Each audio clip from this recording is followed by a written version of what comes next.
Not all of Jonathan Swift's work is funny, but pretty much all of it shows a in-depth dissection of detail that is remarkable, that brings out a ability to view the world around him, his society, in very specific forensic detail, and spot those little points of life, of society, of civilization that not everybody might necessarily notice, and points that may have some significance to some people like Swift, but that are easily missed by everybody, even when they can see them. And that the work, the poetry, the writing brings forth a call to start to notice these details in with a greater attentiveness, to not just gloss over them, but to take notice and start to consider what they might mean. Consider his work a description of the morning.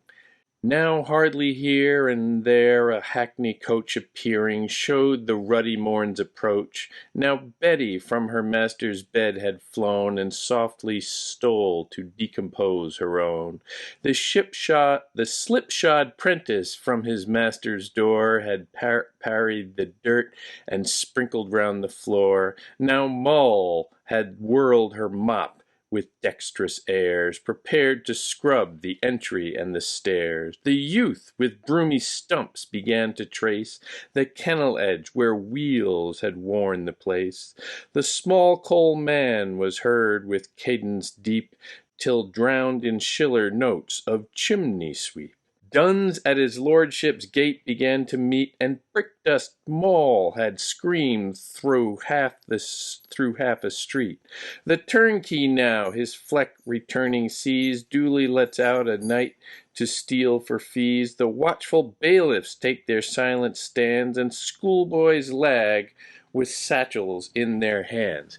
Now, there's nothing especially extraordinary about any of this. It is a portrait of a morning, quite frankly, a description of a morning. It is just a lot of little, almost pointillistic details that, taken together, indicate a city block, perhaps, coming alive, or a cityscape in general. But there are a few details that are important here. Number one, I would say it is a city. It is a very urban setting. The Enlightenment era really was a urban phenomenon, and here he is casting a more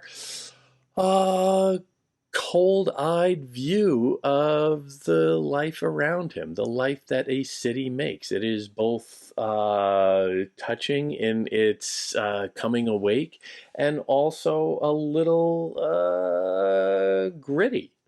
This is a underclass, certainly. All of these characters who are being spied on at this early morning hour are fairly I don't want to use the word indigent, but they are very common folk. They are not the people, the fancy types, that Swift would be accustomed to bumping into in among the gentlemanly sort. So there is a sense of a realism being practiced here that is spying on, to use a loaded term there, spying on these working class people in a moment where they are perhaps unguarded, when they're just waking up. So that, I think, is interesting. It is urban and it is underclass. On a formal level, we're talking iambic pentameter, decasyllabic, end-stop lines. It is it is a very simple rhyme scheme, obviously, but the simplicity of it counterposes the gritty realism of it. And it is hard to fall into the simple iambic pentameter and stop rhythm that is so charming and so sing-songy. Here it is an uglier vision.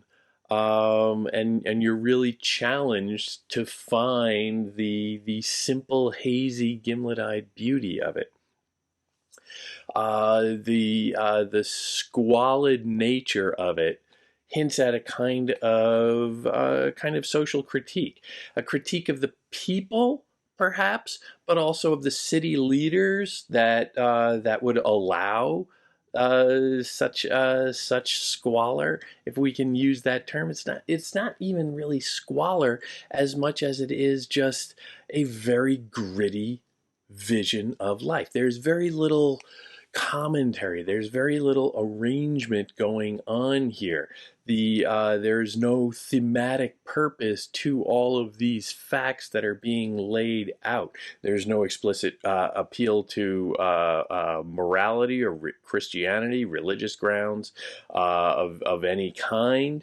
It is simply a taxonomy of society at a very particular time of day in a very particular place. You get the sense that this is a single city block. It could be Dublin, it could be London, it could be any city in general, but that almost makes it even more impactful because we all know these basic rhythms of working people just getting up for their day.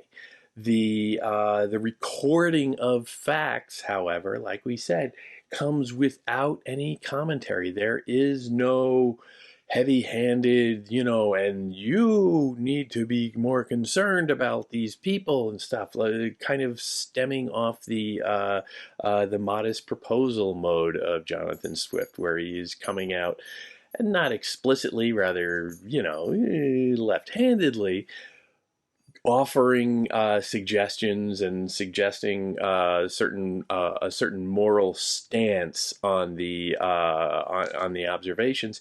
Here, there's none of that, but it relies perhaps on the reader to start to put it together and start to see how all of these people are struggling in one way or the other, and that sense of just getting up and going to work, and the working class nature of them. We are being shown people who work for a living, uh, perhaps with some shady morals here and now. Now Betty from her master's bed had flown. Betty, you get the sense, is perhaps a chambermaid or something, and from her master's bed. Well, we kind of know what's going on there.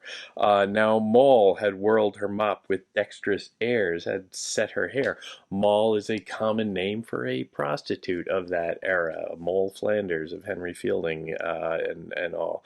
The youth with broomy stumps began to trace the kennel edge where wheels had worn the place.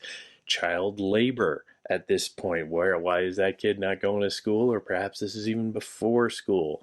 More likely, he is a child, a little street urchin out there trying to make it. The small coal man was heard with cadence deep till drowned with shriller notes of chimney sweep. Very modest people, small coal, very modest circumstances, just trying to get by. Significantly, however, I think that there is something in this where we're shown all of these individuals as they're going along. Over the course of the poem, the individuals become groups. The turnkey now his flock returning sees, duly lets out a knights to steal for fees. The watchful bailiffs, plural, take their silent stands, and schoolboys, plural, lag with satchels in their hands.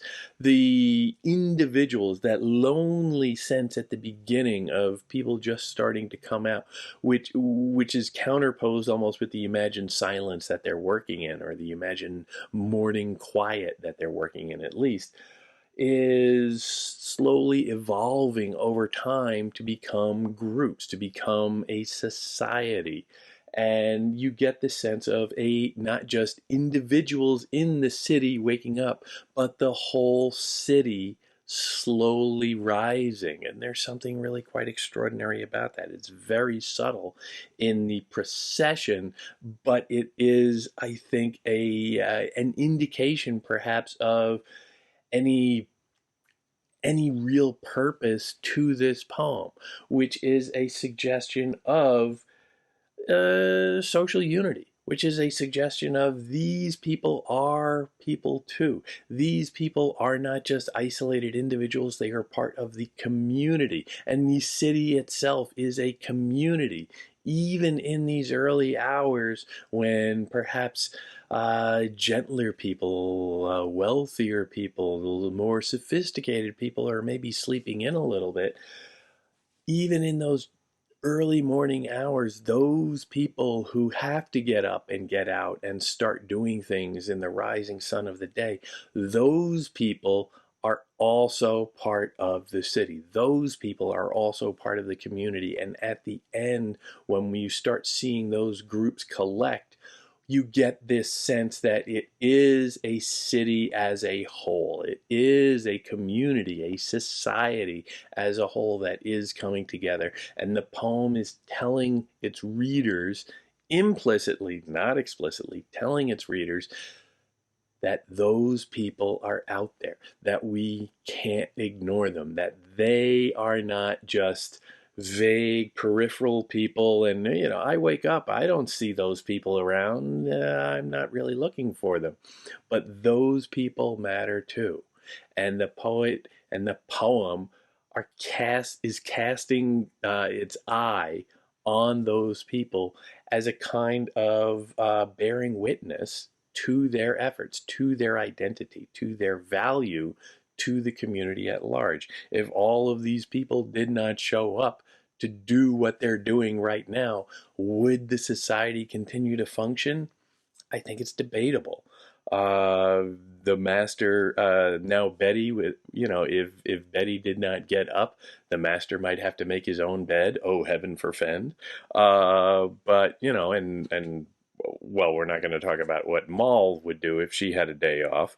Um, these people who are doing all the common work, the cleaning up, the scrubbing the stairs, the sweeping of the streets, all of this ordinary work has a kind of value, has a kind of dignity when you actually look at it. And this poem is performing that function of forcing readers to look at those people in the early morning light, in that early stirring when everything is sort of hazy to begin with, the haziness of the dream state, we can start to appreciate a deeper, more universal value to humanity beyond the gritty,